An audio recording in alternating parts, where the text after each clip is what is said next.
Yes, that seems to be set up. Now, we may just wait around for a couple of minutes to see if anybody decides to join us, because I'm going to be experimenting with Twitch integration.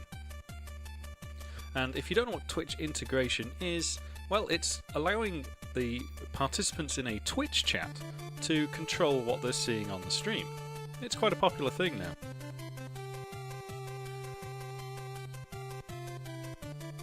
Right, so I've already started a little bit. You might know that I've done some Twitch stuff before. I did a video on how to get a keyboard to display Twitch chat.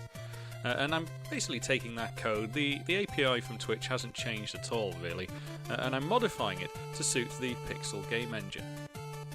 The idea is I might make this into a PixelGameEngine extension.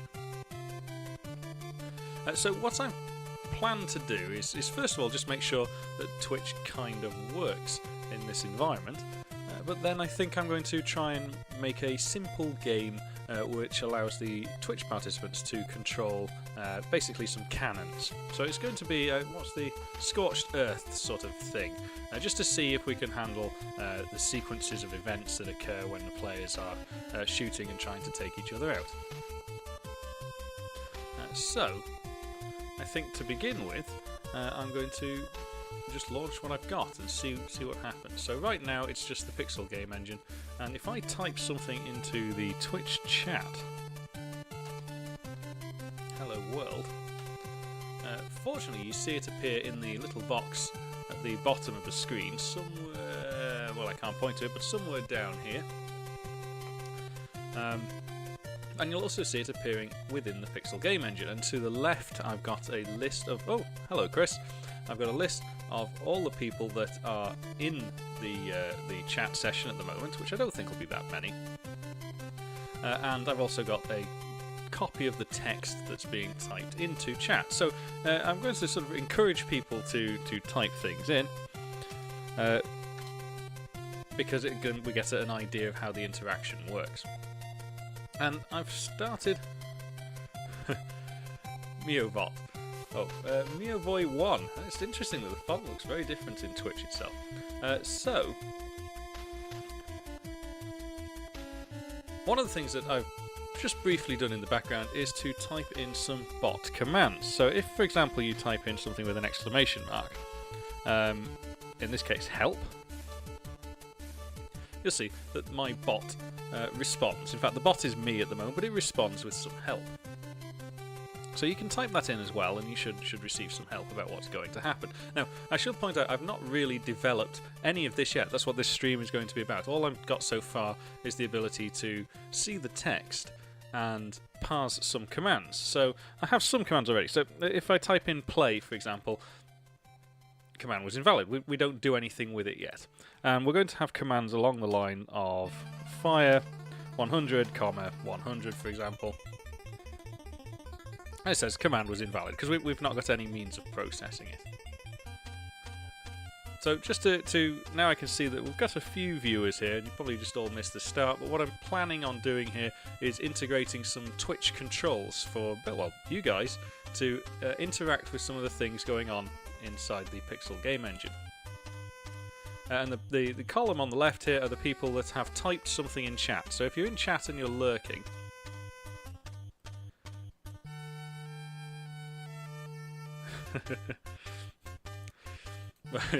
well, I don't know what's going on in London. It's London, isn't it? South. So on the left here is people who have actively participated in chat. Now this list may update sort of every 10 minutes according to the Twitch API, with all of the lurkers that are in there. But I'm choosing to respect lurker privacy to some extent, because you actively have to take part in order for your interactions to matter in this case. But because I'm going to be doing this sort of Twitch experimentation, I will be starting and closing and joining and clearing the server repeatedly. So if I do miss messages, I do apologise. So, for example, every time I close down the PixelGameEngine, nothing else will continue to work until I start it again. And so I've got it to such an extent where we're looking at typical PixelGameEngine stuff on user update. I've created an object called Twitch, which can give me all of the messages that you guys have sent through. There's also some other messages, so Twitch will provide me with some messages about who's joined and who's left this particular chat. Excuse me. I'm also hoping that the audio levels are reasonably sensible. I actually wrote them down last time, so I'm hoping that they're okay. So the one that we're interested in is message, and that's anything that you type in the Twitch chat. It gets to this point. And I've got a feeling that debugging this might get a little bit fun later on, because as I'm trying to debug it, you guys might type things in chat. And that, you know, will cause unexpected behaviour for me, but probably most humorous behaviour for you. So once I've got a command from somebody in the Twitch chat, I've then got a variety of parsing layers to sort of break it up, because there's nothing nice about the way IRC commands are structured. And I'm breaking it up into some basic commands. So I've got play, which doesn't do anything, and fire, which doesn't do anything. So what I want to do is just have one for help. We'll notice that when we typed in the help command, it didn't complain. It said the command was okay, and that's because we've got this command is valid variable being set to true for help. So I think what I want to do now is move away from some of the text side. Well, we might stay with the text just for a little bit whilst we're debugging, but may try and sort of register player interest. So we'll have an object which represents the player, I think. And I have no plan for this. This is not like my YouTube videos. This is how the YouTube videos usually get made. I sort of sit here and work things out, and often make mistakes. I've also got a little bit of a cold today, so I might cough and splutter a bit as well. But let's create a user. We'll call it struct suser, and this is going to be the players that have chosen to participate in the game. And so I think what we'll probably need is certainly the name of the user that has chosen to participate. So we'll have a list of... This is a list of all users, and we'll have a list of players. Yeah. So I'll have a list of S players. Now you'll notice I'm not using vectors, and there's a good reason for not using vectors, is because in any sort of application like this, I don't know who's going to be at the other end. I don't know who's going to come into the chat. I don't know who's going to leave the chat. I don't know how big anything needs to be. So I need a very flexible data structure. Vector is convenient in one direction and less convenient in the other. So I'll stick with list. Performance is kind of irrelevant with all of this because of the lag built into Twitch. I estimate the lag is about 20 to 30 seconds, so even though you'll type in a command, nothing will happen for a while. At least you won't see it happen, but I will see it all happen sort of in pretty much real time. Right, so once we've got a player, and that player has typed in the play command, we want to add that player as a player to the players list. Yes, I think that's right. So suser. In fact, you know what? I don't like calling it suser. I'm going to call it splayer instead. Or did we already make that distinction? Sure, as I'm talking whilst trying to work all of this out. Where have we got?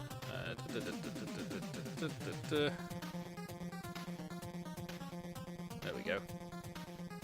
Yeah, I don't like having a variable name suser, so we'll call this splayer. And this thing down here is going to be list of players. There we go, some better variable names.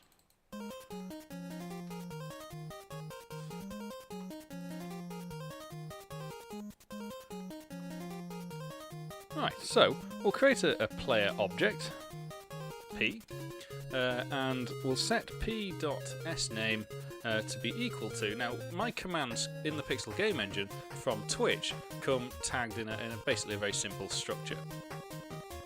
And so we can look at message sender to see who sent that particular request. And the message sender is always going to be equal to the Twitch name that they've chosen.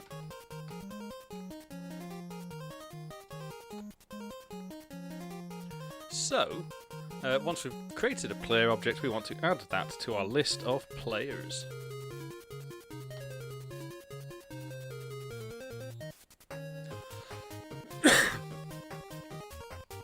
But I only want to do that if they haven't already requested that they're playing. So I think first of all we need to search through the list of players to see if that player exists. Okay. So list players dot find. It's not part of the list, is it? It's part of standard algorithm. Find list players dot begin. List players dot end. I'm occasionally glancing at the chat. It's the way, because I'm doing sort of Twitch chat stuff. It's a little bit more hidden than it should be. And the condition I'm looking for is really that object. So if find already exists, and it returns an iterator, so if find, it searches the players for that particular player, if that is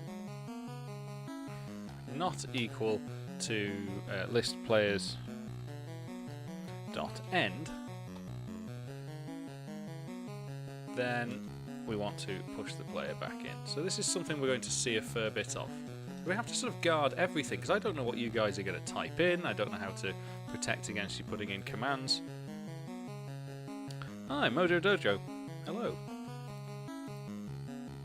Right, so once I've got a list of players, I think we'll need to display specifically a list of players.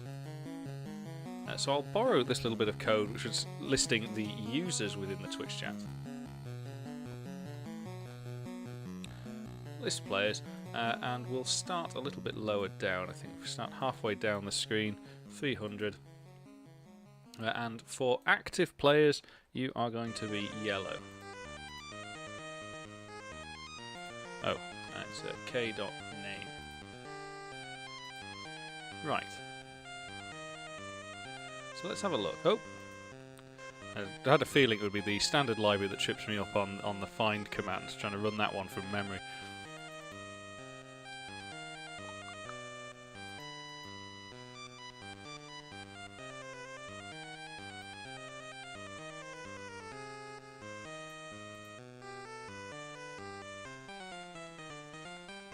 What does it not like here? Good old template errors.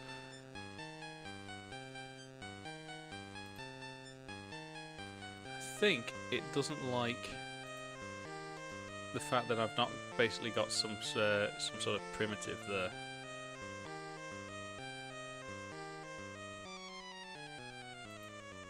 Maybe if I try find if instead. So if I use find if, and instead of setting p to be the thing, they'll want a do a little lambda function, won't they? Which would be const sPlayer p.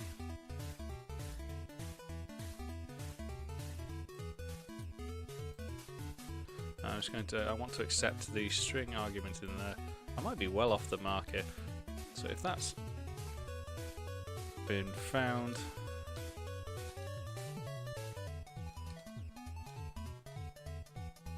A little bit complicated now. Return return p dot s name. I shouldn't call it p probably because I've got a thing called p. So we'll call that player. Return player dot s name equals p.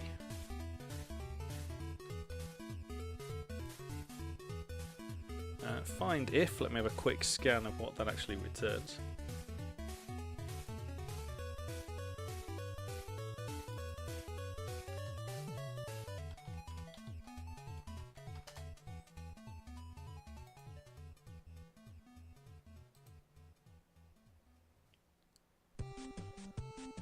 Find, oh what a great song.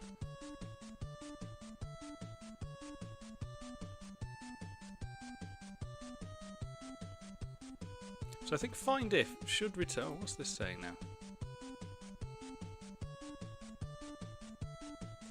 P dot s name.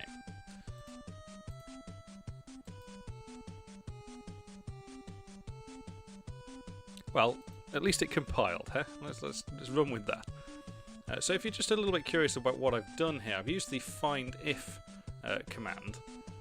Well, it's a function as part of a standard algorithm to iterate through my list of players, and I'm using a lambda function to compare the names of the players in my list with the name of the player that I've just created. And if I already exist, I don't want to add the player repeatedly to the list. Anyway, we'll see how badly this crashes now. Let me just pull up the Twitch chat again. Do I know the game Crosscode? No, I don't. Well, maybe not. I don't know it as Crosscode. Right. So, I'm going to go into the Twitch chat, and I'm going to type in, do you know what? I'm going to swap the Discord and Twitch chats around. Bear with me a sec. Come on, mouse cursor, grab the screen. There we go.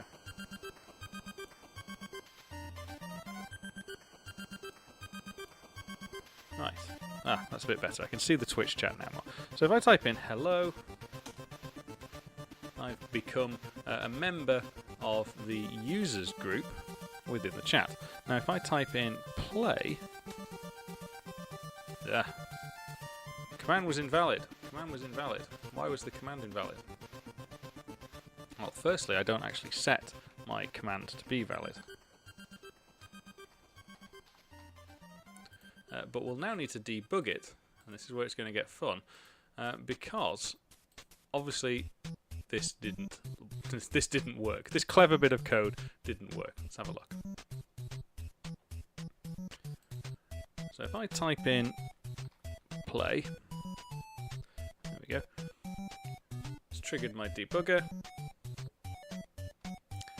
The name coming in, JavidX9, that's good.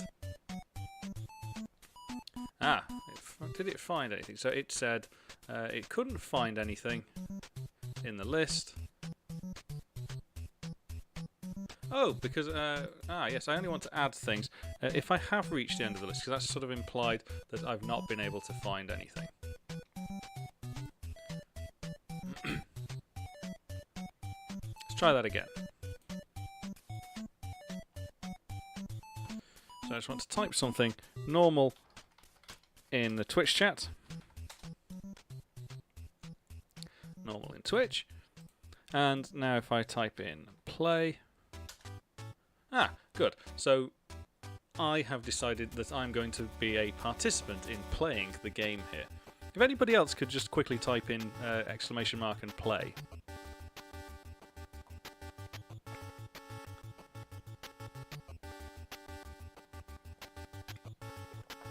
Can tell this is probably going to be a stream filled with awkward silences as I'm requesting people to try and things. Oh, there we go. Introverted programmer and Mojo Dojo. Oh, excellent. Getting a few people.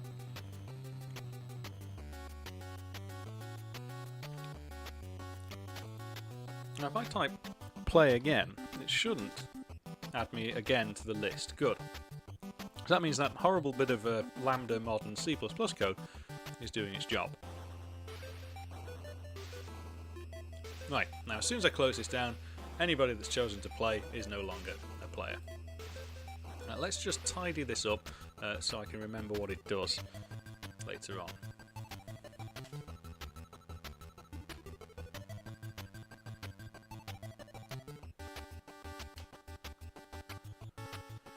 It's not easy to tidy up sort of combined if statements with lambda functions in them.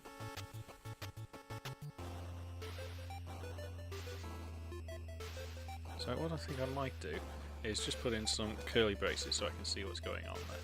Right, yeah, that's definitely tidier.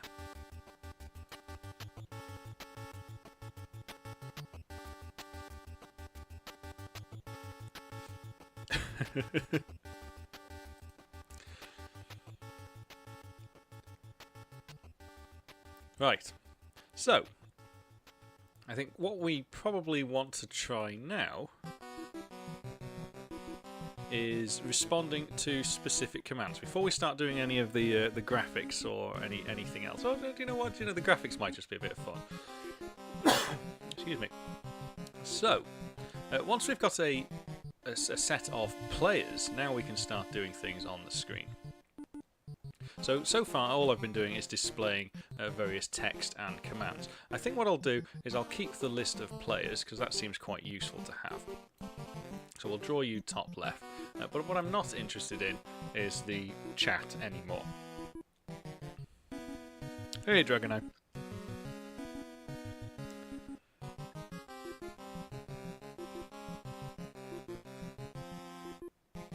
Yes, so okay, we've not actually talked at all about how I'm doing this, and there's two reasons for that. One is I have actually done a video about doing Twitch stuff before, but nonetheless, I can talk briefly through what's happening here. So I have a class. Excuse me a second. I have a class here called Twitch. And I've got to be careful with this Twitch class that it doesn't reveal sort of sensitive information, but I have tried to cover it up. And it doesn't. Good. So the first thing that my Twitch class does is it has a connect function. And you can connect via username, password, and chat room. Now, the password obviously I've hidden because I don't want you all logging in as me. And that creates a socket, very simply, and tries to use the IRC protocol to talk to a particular chat room. In fact, I can log into any chat room on Twitch like this. So I was testing this yesterday by logging into some of the most viewed streams at that time. So one chat room had, I think, 60,000 people watching it, and of course the chat was insane, and it crashed my program. So once you've created a socket, you then you pass in some commands, so these are the commands: pass, nick, and join, and there's a few other things which are Twitch specific which you can do. So this is requesting that I can access details about the membership of Twitch. Now, that's not looking for your personal information. It allows me to interrogate who's already there and who's joining and leaving the chat rooms. And then the class goes on to have a function which is called in on-user updates, and I called it get messages. And all this does is it reads from the server up to 1 kilobytes worth of data. This is called every single frame. And as those bytes are read in, it passes the bytes into messages that Twitch has received, and on the event of a full message happening, it deals with it. So every sort of couple of minutes, Twitch sends out a ping. I have to return with a pong. Failing that, there's different types of messages which need parsing individually. Thank you very much, IRC protocol, for not being at all consistent in any reasonable way. And the ones that we're interested in are priv message, which is the basically what you see in the chat.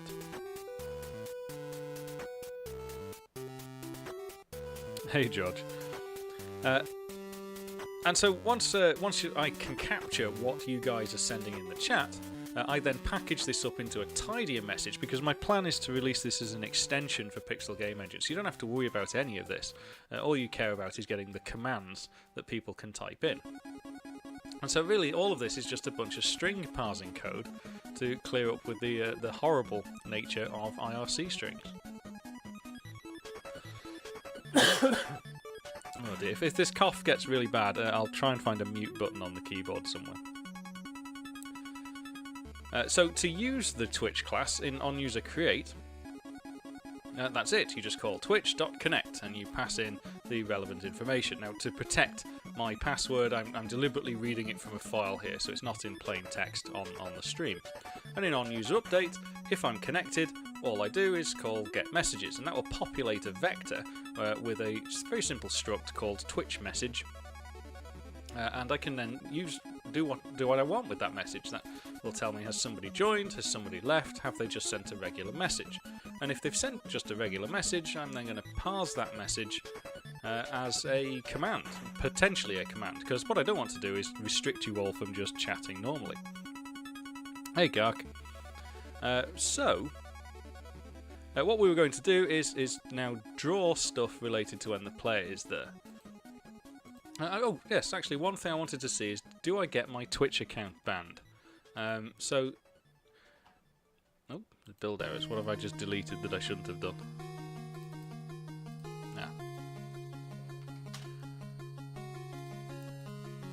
I'm a bit concerned about the number of responses I'm allowed to make. So things like returning help and returning fire, returning sort of messages to you guys, I think I'm limited to a certain amount. So if I press play now, and if I type in help, we can see that the software has detected that I've typed in help and has returned a description of how to play the game. Nah, you live life on the end. On the edge, right? Yeah, you've got to.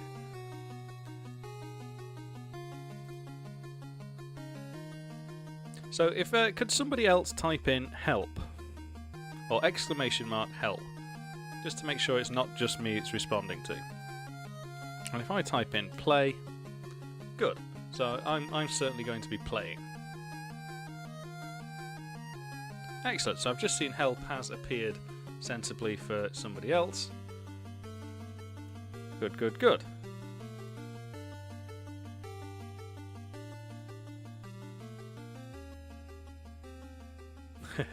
See, now that's very nice, Dragoneye. You see, you've tried to send a command there, and it's not recognised it, so it's responded with, this command was invalid.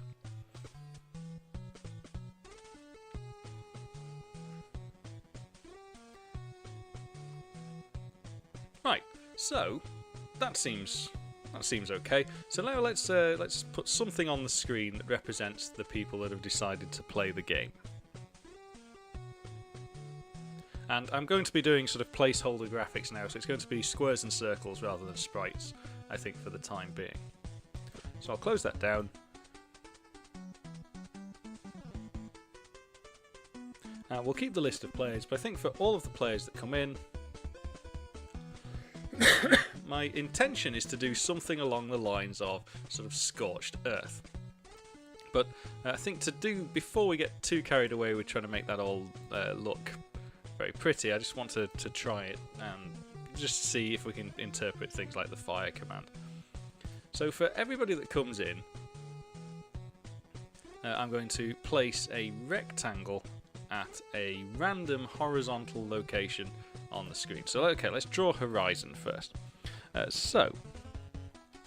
want to fill a rectangle which represents the ground, and we'll do that from half the screen downwards.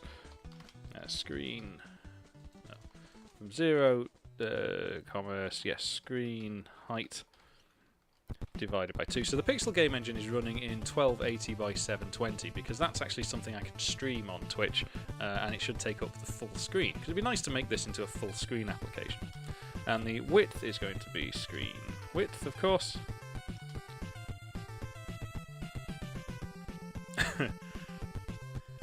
I think it's because I've been outside all morning and it's been pretty cold here.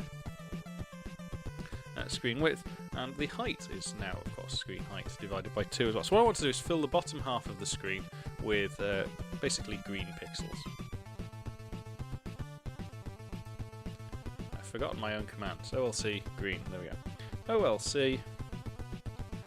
What should we call it? Should we just do dark green? Oh, let's do full-on green for now. Full intensity green.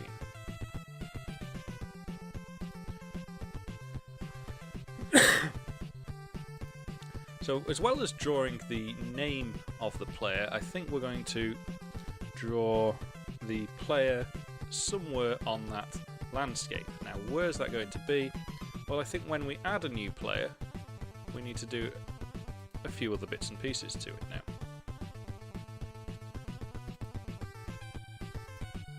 So we know that the player can be legitimately added.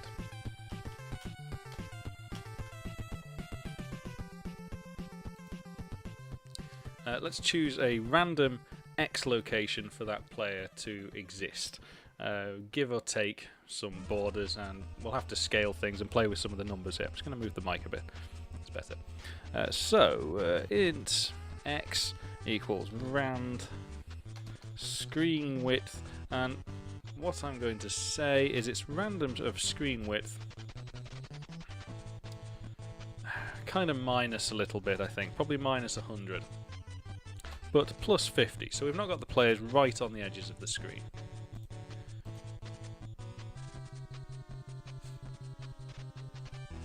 The font is so small on my browser, it takes me a while to read the names.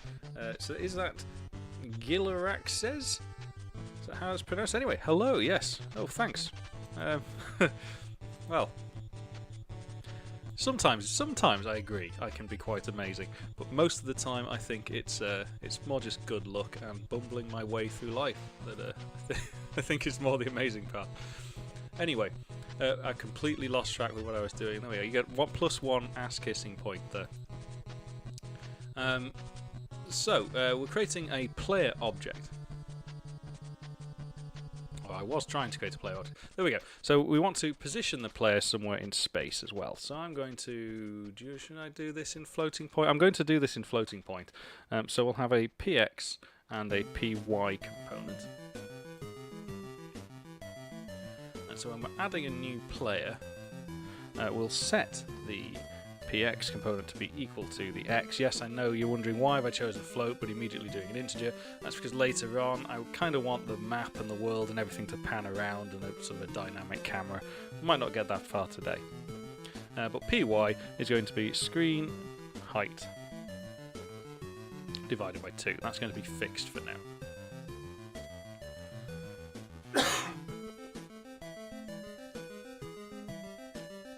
Curry Ninja Red. Lots of names I'm not recognising here today. Where have you guys come from? Or why have you changed your name? The players... I'm going to say that the player... the point of the player is going to be the middle of what represents the player on the bottom. Because I've got a feeling the players may be falling around the place like they do in Worms. Oh, very good. Oh well, thank you to... Sorry, I'm just reading Dragon Eyes above. It's nice to see you in a Twitch chat, Curry Ninja Red. These are not like the YouTube videos, these are far more chaotic, it's completely unplanned. There'll be bugs and awkward silences and all sorts of things. So I'm drawing the players' locations on the map now. So let's have a think about how we're going to do that. I want to basically just fill another rectangle based somehow around the player location we've just created. And I don't know why my player is K. I'm going to keep it as K. Why not? I'm just hacking at the moment. So we'll fill rect K, and we'll assume that the players are 50 wide by 75 high. So I want to take my k dot px position, take 25, comma k dot py, take the full height 75, and we know that the player width and height we just said 75, and we'll choose red.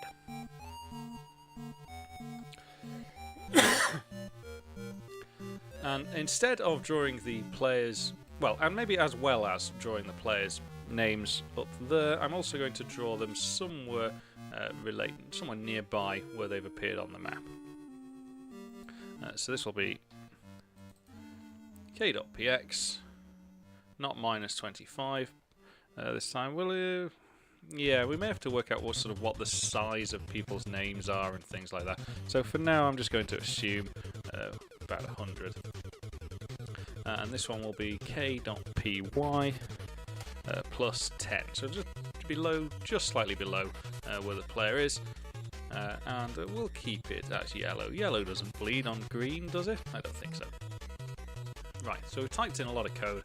Let's see where we're up to. What errors have we got? Good. Oh yeah, we'll have lots of hard-coded stuff right now. Yes.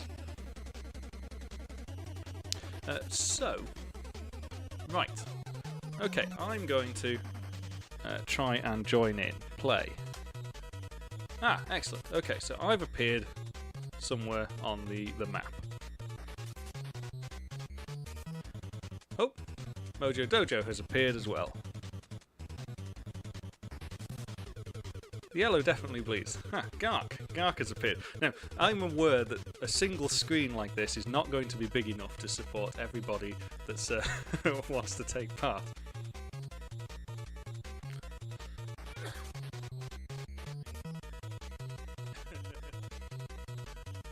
And this is why I thought it would be a fun debugging session to do this live, of course.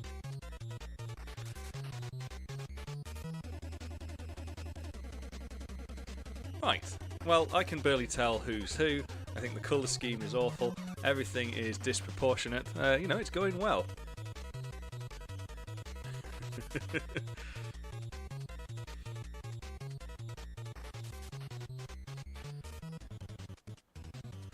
Right, so we've kind of got the player registration side of it. Now, I've got a feeling that if people leave, I can't detect that in real time. I only get an update sort of once every 10 minutes to say these people have left. But it should be the case that it's not picked up the lurkers, and it's not picked up... Yes, I've not filled in the leave command just yet. Well, maybe I should. Maybe that's actually the next thing to fill in.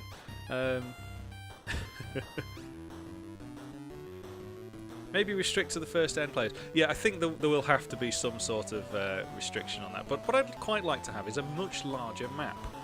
And the camera constantly pans from one player to the next. It's up to the viewer to keep an eye on what's going on in order to know how to play the game. And we can make it all look pretty at a later point. So all of these commands that you're typing in will be invalid because it's not using any sort of Twitch bot. It is purely this bot, and we don't have a leave command. So is a leave command something we should add? Let's give it a go anyway. I do apologise about this cough today. Sorry if you're wearing headphones. So let's add in a leave command. Now, nothing should happen if you type in commands and I'm not running the software. So what do we want to do? If a player types leave, we want to remove that player from the list of players, which is very similar to what we've just been doing. We can use remove if. Now, remove if, yes, it does exist. That's reassuring. List players dot begin.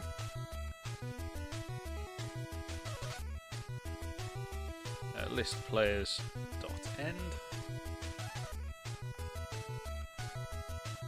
And it's the same lambda function that we used up here. All that good stuff. So if a player comes in and the name of the player, I need to find where that's coming from. Not P in this case, it is message sender. There we go.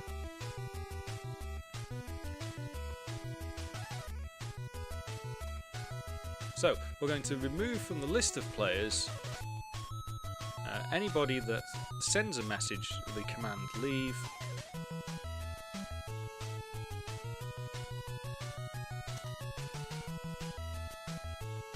Let's have a look. Let's see how well does that work. Okay, so we're launching. Yeah, I think there's lots of things I can do with it. I can also get the players' icons as well.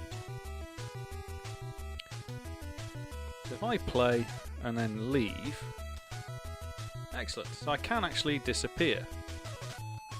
That's a good test. I see people are already trying to test these things out. If you try leaving and you don't exist in the list.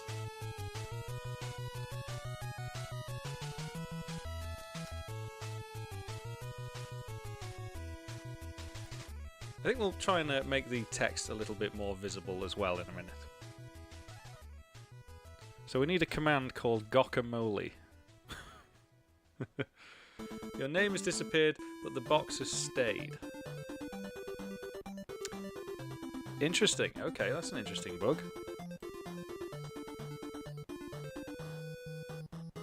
Yeah, so if I leave, boxes are staying. Interesting. Interesting. That's because I'll close it down now. Our remove if requires the actual erasing as well, doesn't it? All that's done is sort out.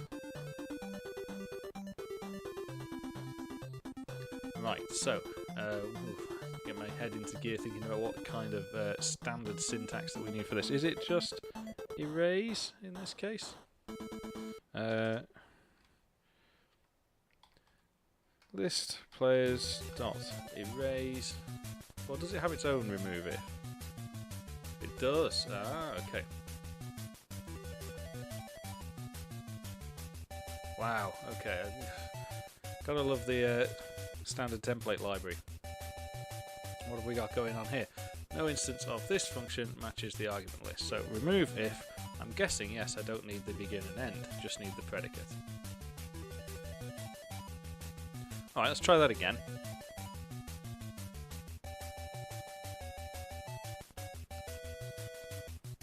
So, play, leave, play, leave.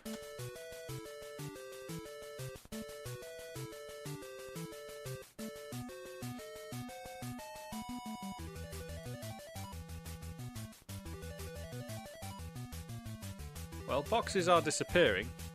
That looks a bit more positive, doesn't it?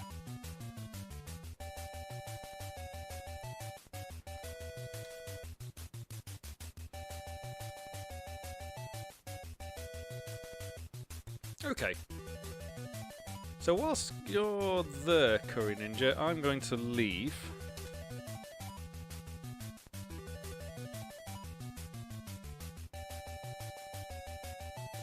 So we'll have to do something about where we're placing the players and to stop names and things overlapping. All that good stuff, yes. We can but make it pretty later. Right, that looks a little bit more sound this time. So, we'll shut that down. And I'm going to change the green background into being a dark green instead. It's just a little bit bright on my monitor. Right, so let's try and think about how we're going to handle fire. Well, we only want players to be able to fire, so I think the first thing to do is validate, is the person actually trying to take the shot a player?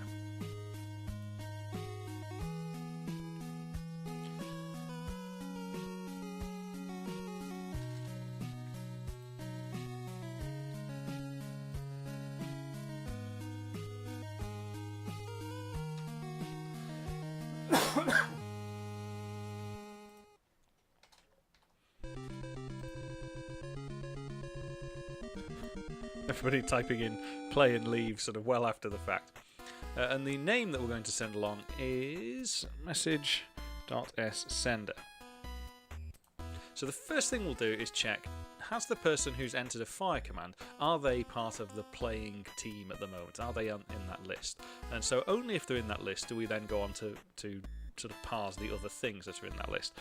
So I need to try and remember now, how do we do string to double conversions? And what is it now? Is it to double? No, ASCII to double? Oh, it's some sort of mess. What is it now? ASCII to float? No, it won't be those.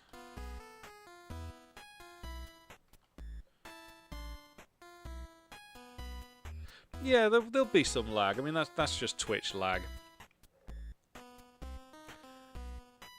Right, I can't remember what you do for a standard string. Standard string to double.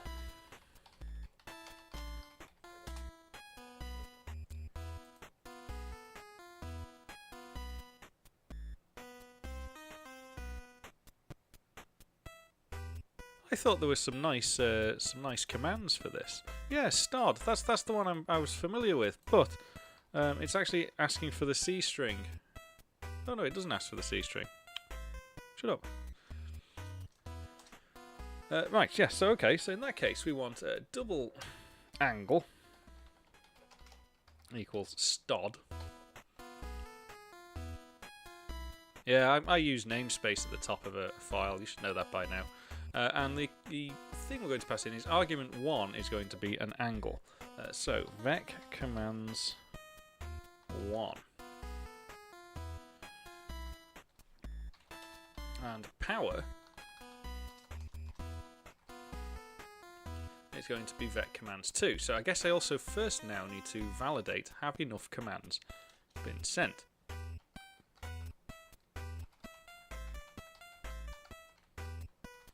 Vec commands.size should only be 3 in this case. It's the only time it's going to be valid. Now if you're trying to do fancy commands where you're entering letters and stuff and you blow yourself up, well, that's on you.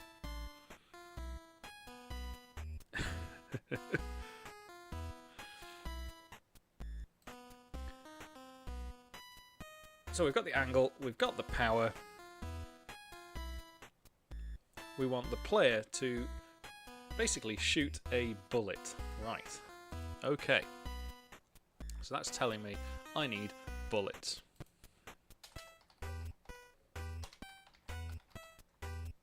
And we'll have the bullets follow some sort of simple trajectory. So float Vx and Py, float Vx and Vy.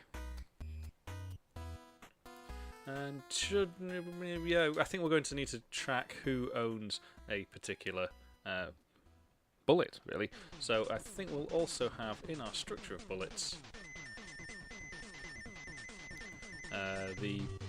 should we have a pointer to the player? I think we should have the player's name. The reason being is the bullet could be shot out, then the player object gets removed from the list because the player has left the chat, in which case I'm searching for things that aren't there. So I'm going to link it by name. Name's going to be sort of the primary key here. S owner. And I usually remember whenever I work with bullets, I want a B remove flag. Because I'll create a list of bullets and remove the ones that are dead at some point.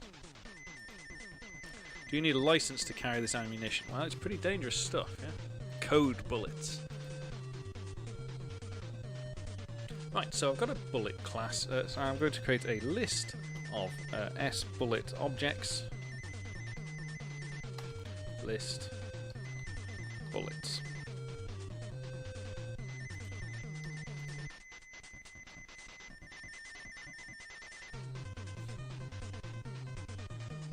So you can tell, I'm sure the code on screen is nothing like on my YouTube videos where it's almost readable. On here it's a total mess. So we want to spawn a bullet with a velocity set by the angle and power typed in.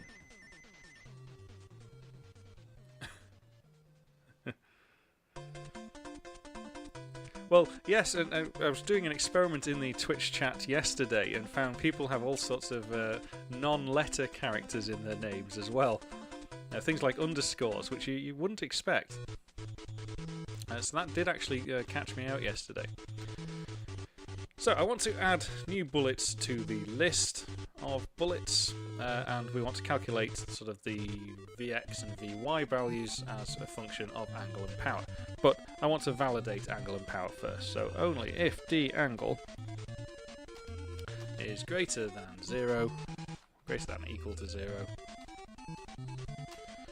and d angle is less than 180. Less than or equal.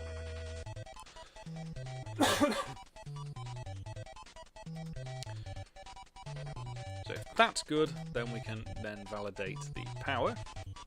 So it's exactly the same thing. D power.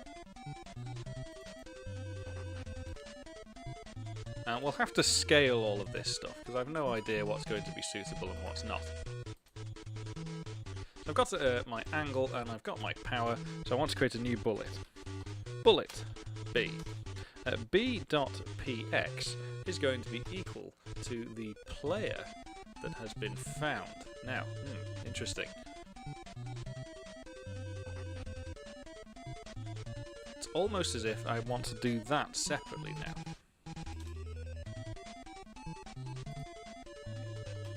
Auto player ID, we'll call that.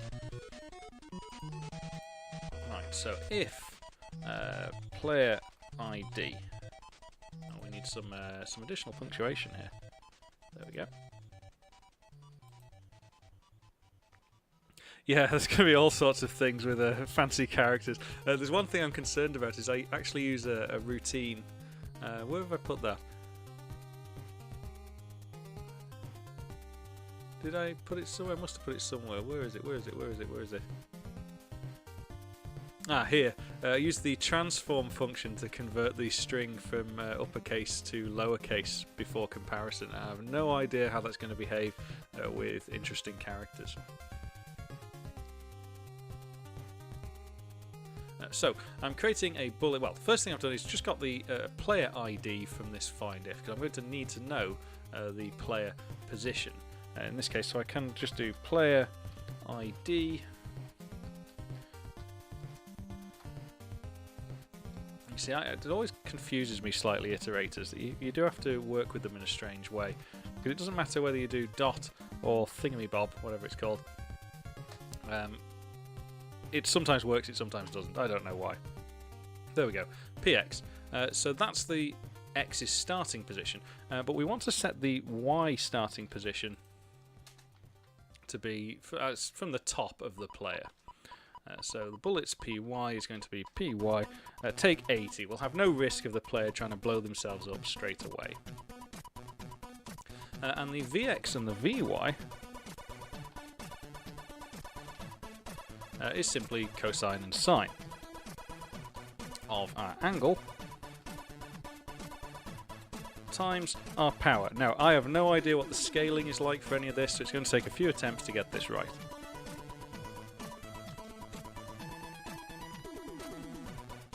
And we may also find that everything is out by 90 degrees too. I'm sure you guys are going to start performing plenty of tests when when I'm trying to debug all of this. So I was actually thinking, should I put some sort of lockout mode in where it only responds to my commands? But then, you know, I want to involve the community.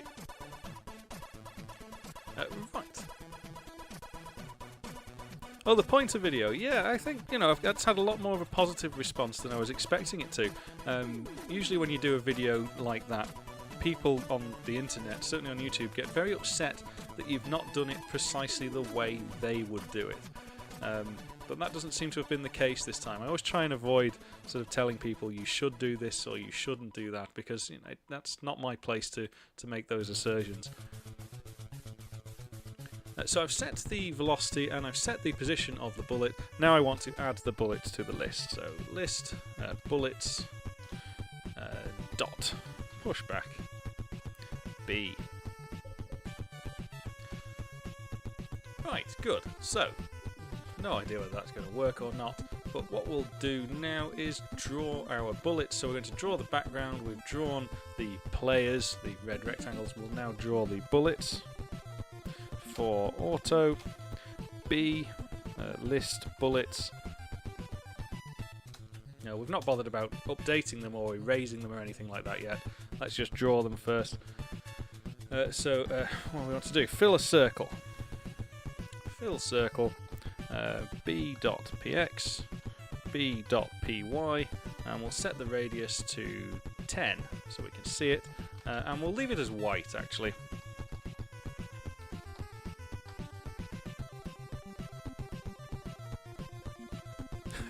Yes, that's what we need. If not, Joey, shut up.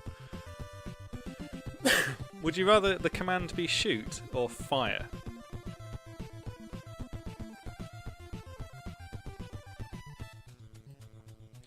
Whilst you're deciding on that, I'm going to update the bullets position. I think we can get rid of the displaying of text. I'm just going to keep that just in case I actually want to use it. So we also now want to update the bullets in terms of physics. So you see I'm keeping the drawing and the update code quite separate.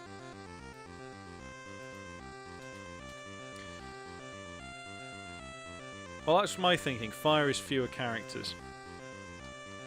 So B.px, the position, is the integration of the velocity. So B.vx, and we're integrating with respect to f elapsed time, of course, something we've seen plenty of times in my videos. And we'll do exactly the same for y. Now, at the moment, these will shoot in a straight line. So it's probably important that we have some sort of gravity component to make the make the bullets arc downwards. So is that just a case of adding a constant to our velocity? It's a case of changing the velocity with respect to f elapsed time, isn't it? b.vy, let's say, plus equals, don't forget y is positive going down the screen. b.vy plus equals, I pick a number. Again, nothing is scaled at the moment, so I really don't know what things should be. F elapsed time. You might think, well, that's a bit odd. Obviously, this is going to be some almost constant thing. This is acceleration, of course, which is, this velocity is the acceleration integrated with respect to F elapsed time. Yeah, perhaps I do need some shorthand commands as well, like exclamation mark F. Right. Let's see what happens. I've got a feeling that basically the bullets are going to be in different angles all over the place and nothing's going to be very useful. So, play and fire 10, 10. Well, rather miserable little bullet falling out there, but it is arcing and it's responding to gravity. So I might want to try some slightly larger. So fire, the maximum of course is, let's try 90. Well, we've not even done a conversion to radians yet, so that's going to be a big mistake. 100.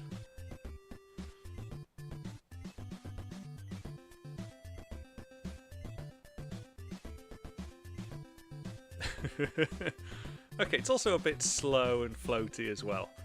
But maybe that's what you need for a Twitch sort of game. You've got lag, so we don't want the bullets to go too quickly, but we certainly do need them to go in the right direction. I'm going to try and reposition myself. I've forgotten where I'm typing now. There we are. Leave.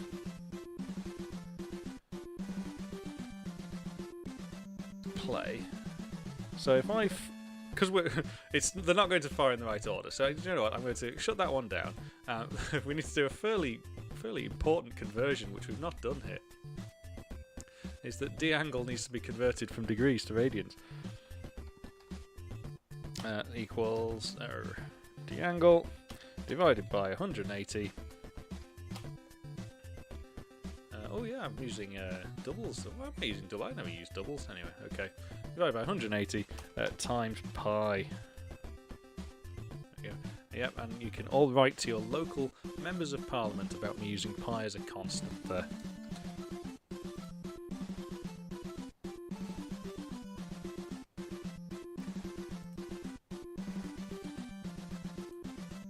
So, let's just have a look, see what's happening with angles now.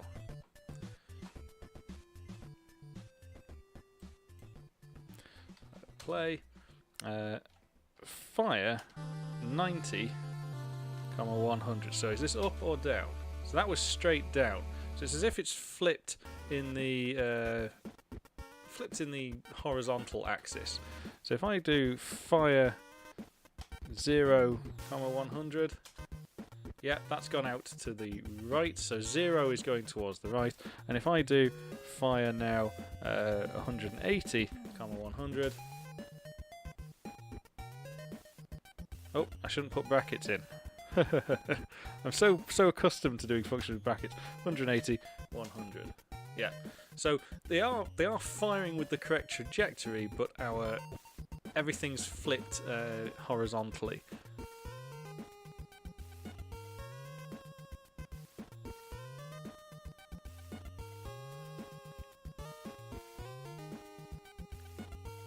Right. In that case. Make sure I get this right. Can I just put in minus the angle?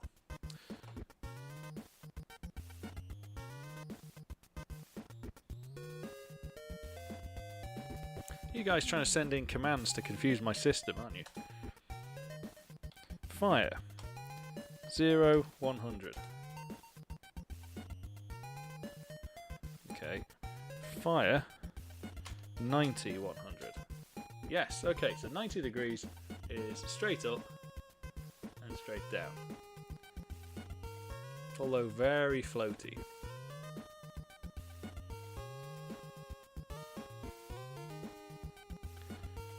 Now, I don't know if there's a quick way to enter things. Oh, hello. Who sent some awkward command through? There we go. So that'll be Curry Ninja Red sending through foreign characters. Crashing my code, man. That's just so not cool.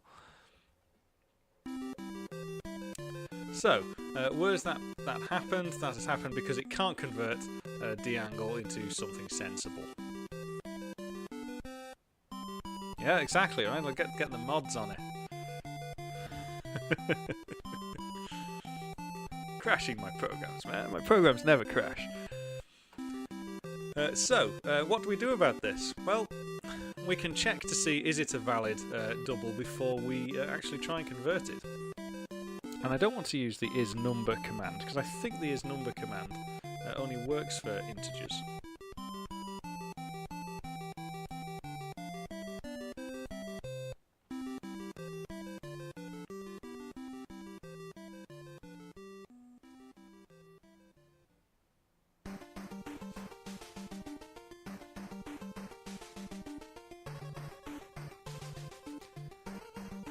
Oh, so I've just found a really nice little bit of code here on seeing if a string can be valid numbers first.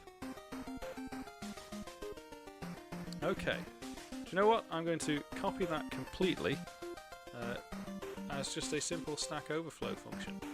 But I will change it, and what I'll also add in, because I always do this, just before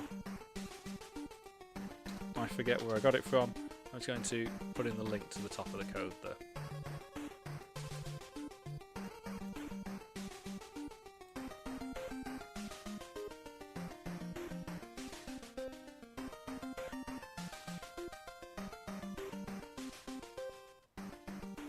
So, now I've got this little function, do you know what? I'm just going to change that to auto...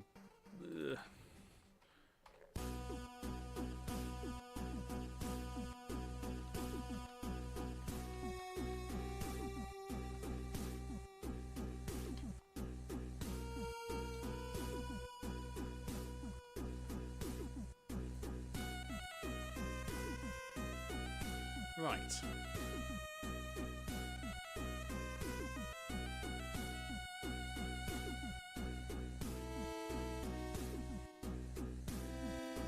So, if is digits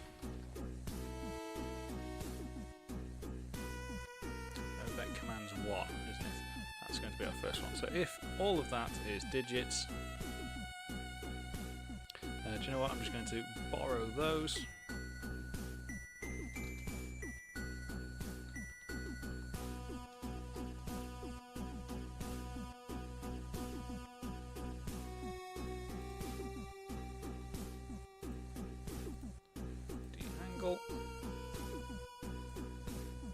So this won't let you do real numbers yet.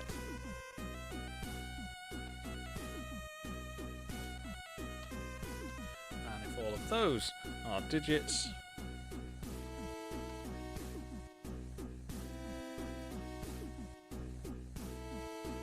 yeah. And if they're not, then I want it to sort of fail straight away. I want it to say command is not valid.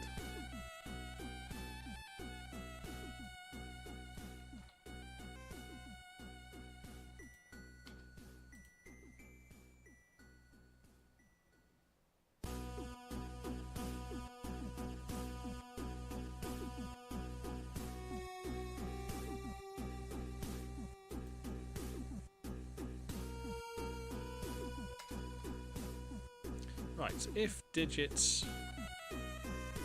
is fine for that one, then we'll go on and check the next one. If that's fine, it's good, we've got our angle, we've got our power. And then if they are within range, we do all of that. So a load of sort of conditions going on.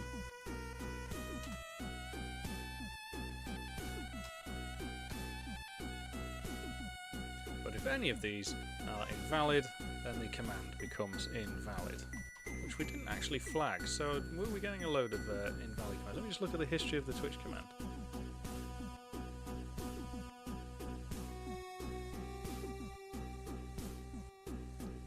Yeah, so every time we fired, we got a command was invalid thing. That's because I didn't have that flag there. Okay.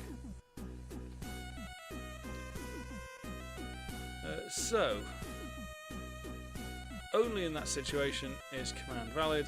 In all others, it's invalid. Right. Now, testing this without you guys sort of throwing all sorts of stuff at it first.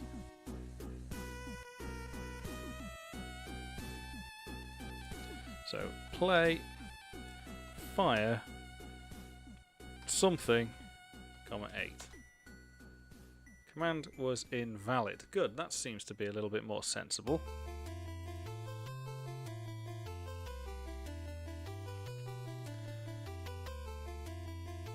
So play, oh, don't want to play again, I want to fire. If I'm aiming at Chris, for example, is that 0, angle 0 with 100.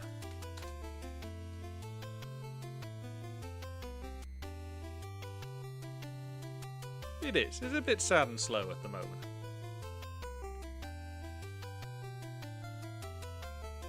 It's kind of, we're not firing bullets at each other, we're firing beach balls.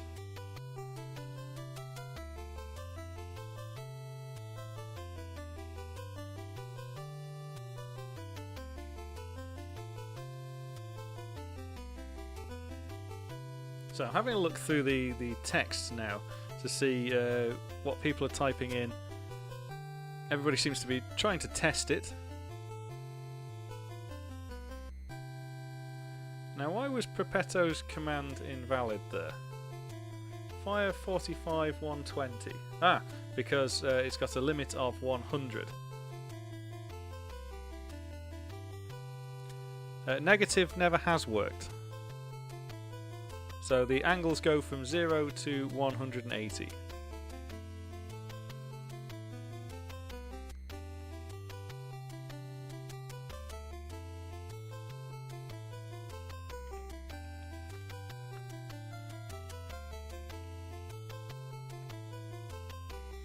Okay, now what I'm going to do is draw the text a little bit smaller for the players' names. So we just won't scale it. Hopefully that means we can start to see things a little bit more clearly.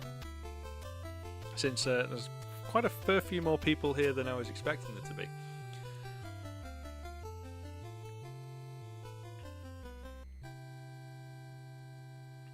And I think I want it to feel less floaty. So I want the power to be a little bit more powerful. So I'm going to multiply it by 4 and make it considerably more powerful.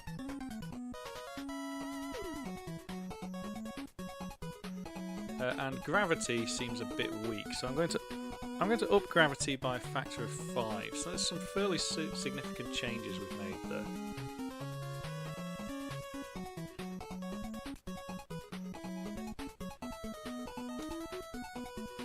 But now the naming is well out of place.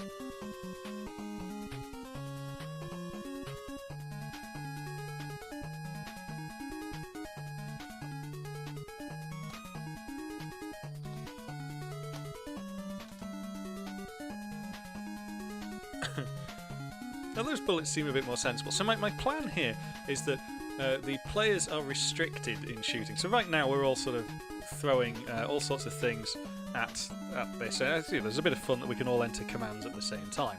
But the reality should be that it will just store your most recent command until it is your turn to take the shot.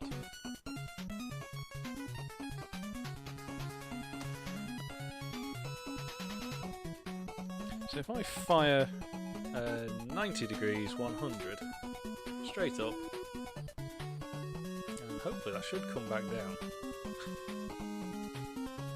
There we go. We're also growing an infinite list of bullets here, which isn't a good thing.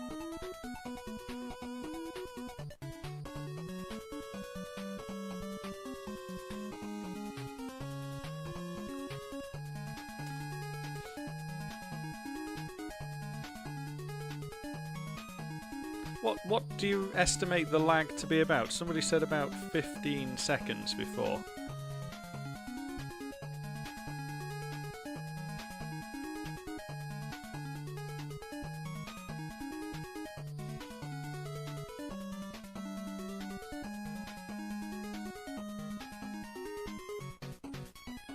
It's difficult for me to tell because obviously I see a response as soon as you guys type in the command.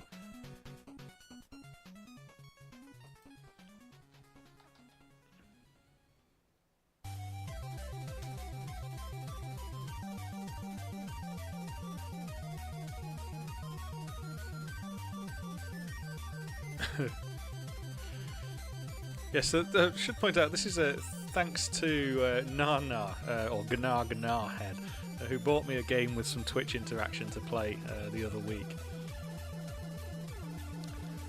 and it got me thinking. Actually, how easy is this to do?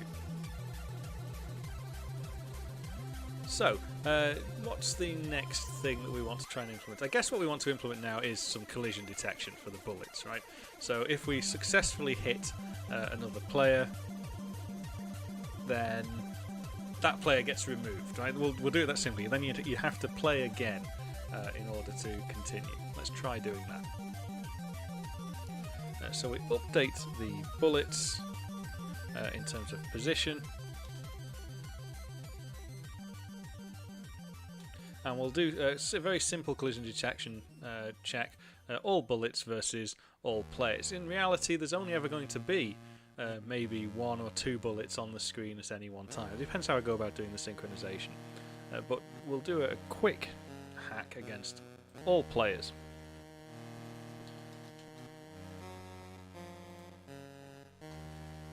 And what we'll just do is a simple point rectangle check in this instance. I just need to remember how we set up the player. It was -25, 50, 75.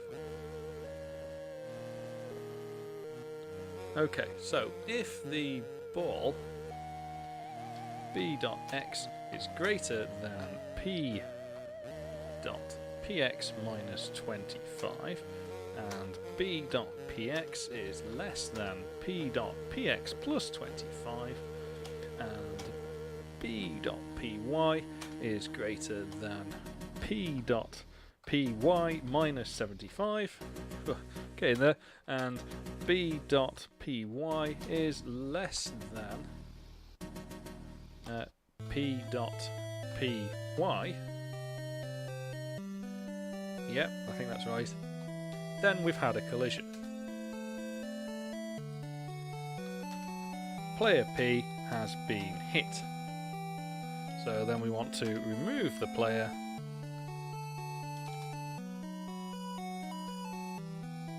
Remove the player and remove the bullet. And increase score of bullet's owner, which we'll have to do before these other things. We'll do that one there.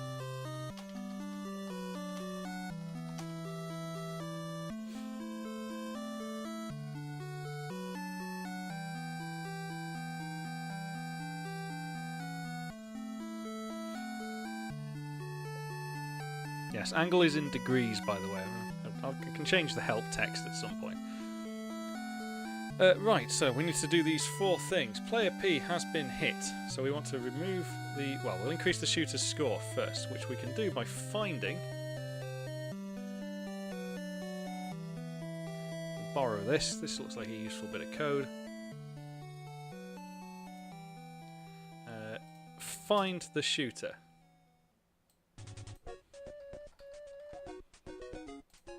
So we're looking for all of the places where player name equals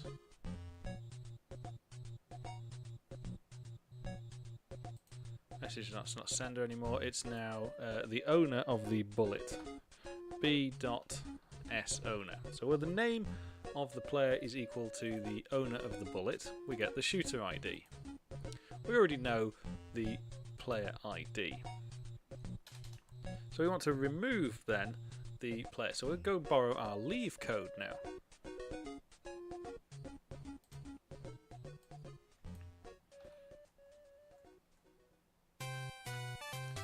remove the player if... Getting some pings on Discord.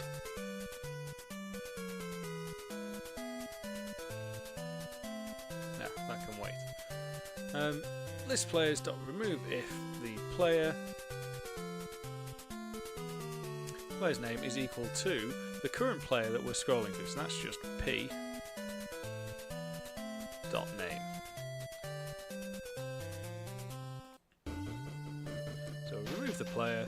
Increase the shooter's score if it finds a shooter ID. So if the shooter ID is not equal to the end of the list,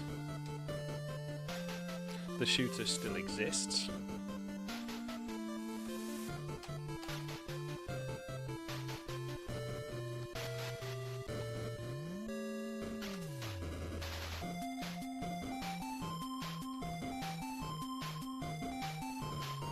We don't have a score,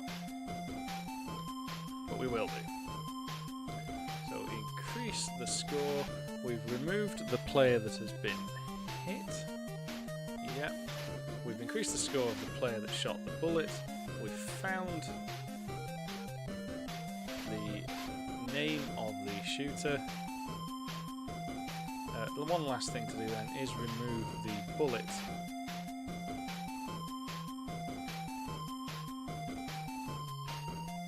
Which we will do by just simply b.bRemove equals true.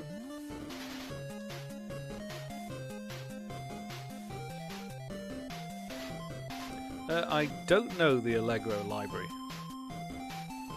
There can be a space or a comma. I thought because I'm so used to doing things with commas, that's fine. Some people don't do it, so they use spaces. So I made it accept both.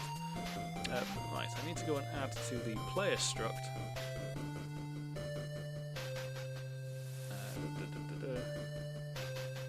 Player struct a score.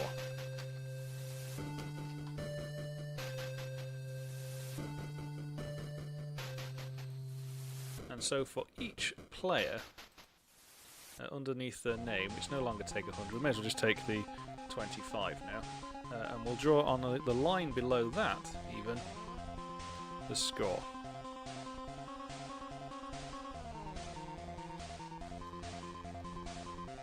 String k.end score.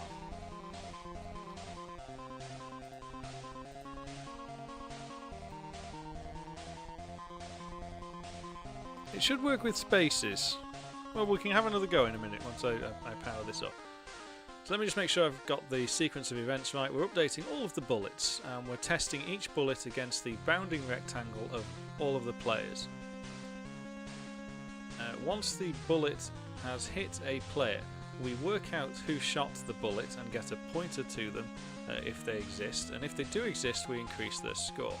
We then remove the player that has been hit and we remove the bullet, or we flag the bullet to be removed. We now actually want to do that, don't we? So list bullets dot remove if, and we're going to use the predicate again here, so it's a little lambda, and I think it is going to be const s bullet. Come on. B in this case. Return true if b dot b remove is equal to true. So if we've set that to true, then we remove all of the bullets where that is equal to true. Very nice. So that allows us to remove the bullets from the loop without upsetting the loop any further. We also, if we have had a hit, we don't want to continue checking players for that bullet. So I think if all of that has happened, then we want to break.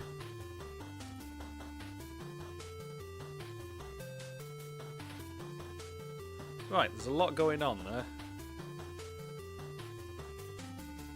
Have a think just to make sure we've done everything. Oh, you know what? Let's not think. Thinking's overrated. Right. Play. So fire. Now, can you kill yourself? Yes, you can. So if I go fire at 90 and power of 50, bump, bullet goes up, bullet comes down, and I got killed. I killed myself with my own bullet. Right, so I'm back on the playing field, and I'm going to take a shot at Lico13. So fire, I know he's right next to me, so 180 degrees with full strength. Bang. Oh, missed. Ah, but I did took out somebody. Oh, come on, that was a double kill there. Now, the scores haven't increased, so we've clearly not got that bit right yet. And also, the bullets go through the terrain.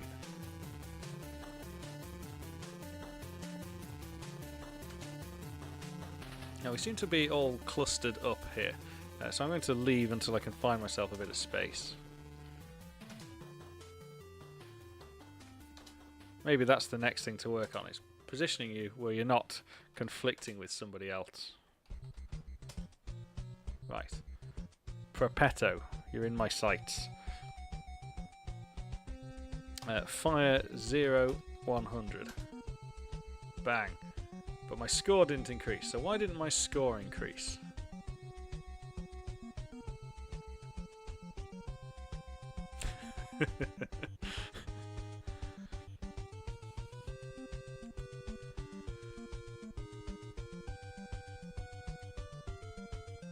I don't know why the scores aren't increasing. Okay, let's have a think. Why are the scores not increasing then? So it's this shooter ID. So if the shooter ID is not equal to the player's end, then they've been found. But the end score wasn't increasing.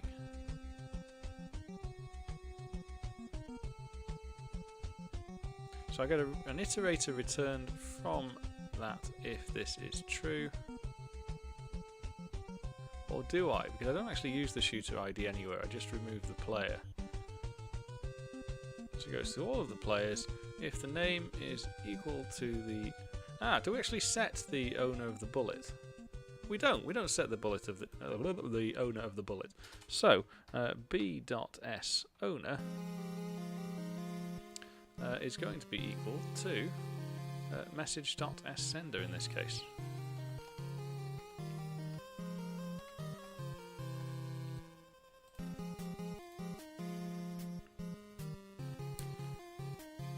Hi, Wadbeef. Right, so let's just have a quick go. I'm afraid I can't translate that very readily whilst I'm streaming. So play. Right, Chris, Perpetto, good, you're there. So we'll have some easy ones, because the idea is we won't all be sat on a line like this. So Wadbeef, you're going to get hit. So 0 degrees, but 100 power. Ah, well, Lico13 is currently winning with 1 point.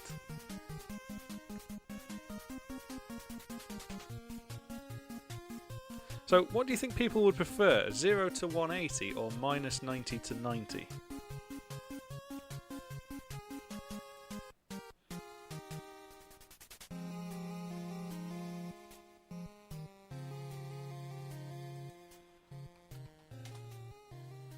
Right, Dragonite, fire, let's say 150 with 60 strength. Oh, nope, I'm going for Perpetto instead. So that's 1 kill. So I'm going to do the same again. 150, but this time with 70 strength. Second shot, going for... Go. Oh, missed slightly. Okay, so it needs to be a little bit more accurate here. Fire 160, 50.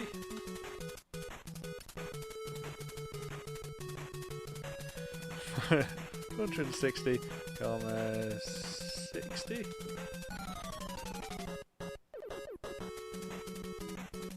Somebody's going to take my kill here.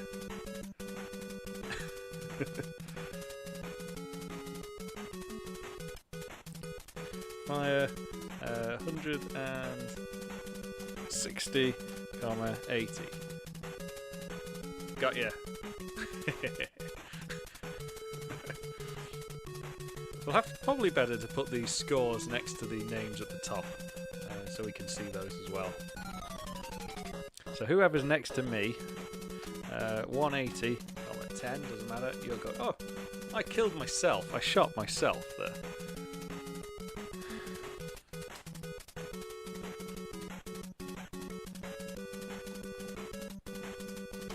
Fire 10, 80. Yes. I'm going to do that one again. 10, 80. Now, I get the advantage of not having any lag.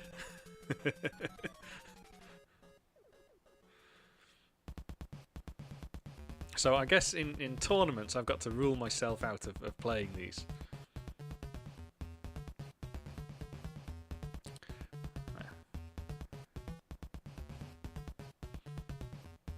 Come on, Toothbrush, you can do it. You can do it. You can take out Wad Beef.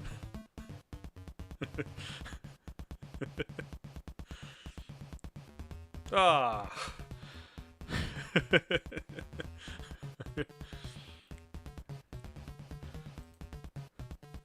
You have to be quick.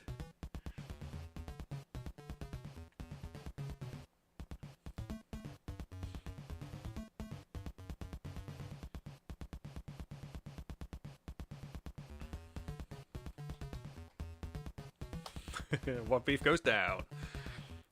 Right, Pepetto, I'm going for you again. So I think 150 at 100. Oh, well too much. Completely overshot. Oh.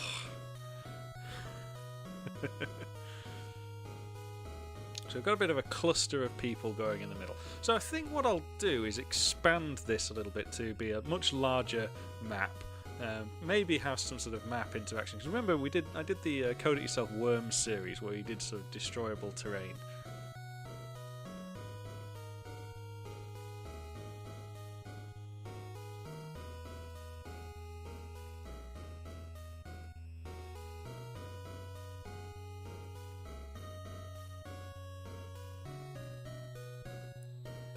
So maybe being killed straight away is a bit too harsh. But I don't think I want to do health, because as soon as you've locked onto somebody, there needs to be some punishment and reward, and these are the things that maybe we can work out. That there's a limited number of shots per minute, or yes, you have a certain amount of health. Because if the bullets travel slow enough, you don't know if you're going to land them until you see it happen. But I also want to start also thinking about the sequence of things that's allowed to be played here. So Toothbrush is, come on guys, can't let somebody sit there with 3 points on the board.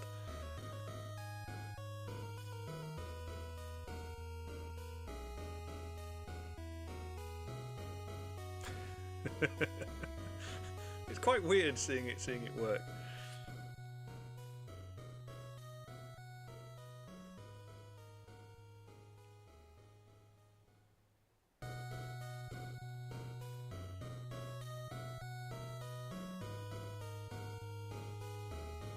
Really? You can't send the same message? I mean, I've been sending messages, no problem there. So Dragon Eye seems to like doing the -90 rather than the 0 to 180.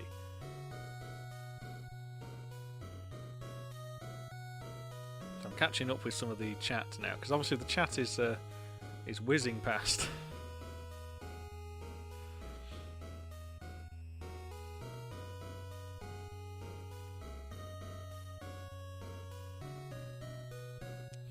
Nice to see you, Chris. Always pop by. Okay, so you're all restricted to sort of shooting once every 30 seconds. If it's the same command. But I guess if you type in two different things, it's not.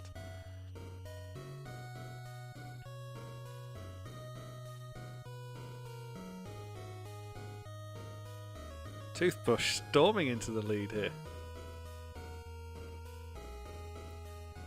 Okay, that's it. Toothbrush is gone.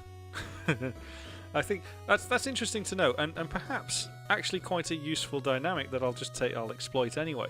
I think I don't want it to be a free-for-all like this. It will certainly be each shooter will get a shot of their own, and the game will pan around the scene following that whose turn it is at any given time. And the idea is then you can look at the map and sort of study the map, because you won't be able to see all of it at once.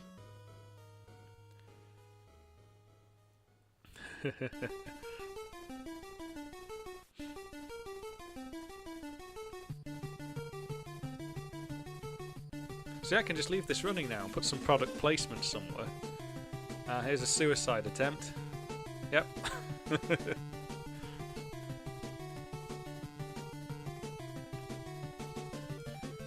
Throw my own hat into the ring.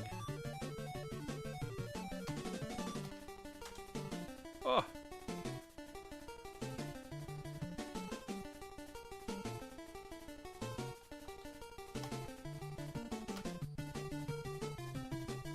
Ah! Even with the lag, you're beating me.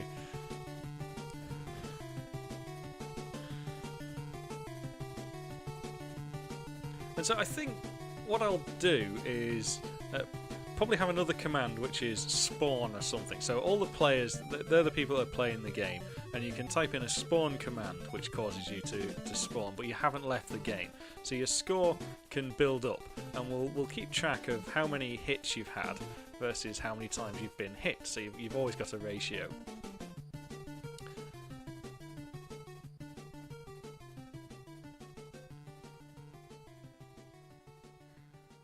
So, Dragon Eye, have you not actually been able to shoot yet? No.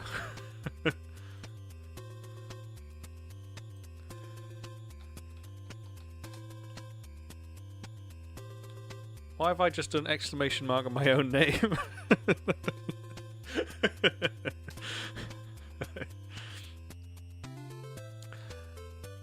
Okay. So I think I'll throw in a spawn command then. So we can always keep the players available, but the guys on the map are sort of a different set of people. Ah, good, I'm protected by Gark now. Excellent.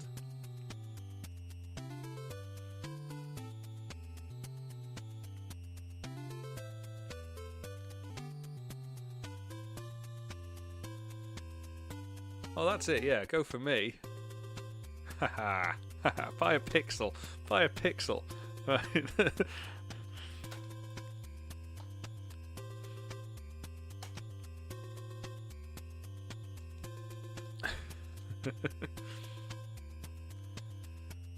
Right, so I've got a few things that I'm going to be working on. I'm probably not going to be doing them live on stream, but it is a bit tricky to do some of the testing because you'll see some of my chat. So I don't know, but I think for today that might be it. I think we've got up to a good point to stop there.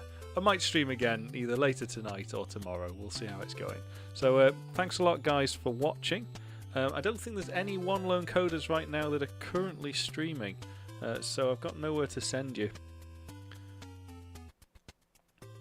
And with that, I will see you later. Don't worry, I can still actually see the game even once I've stopped streaming. Bye bye.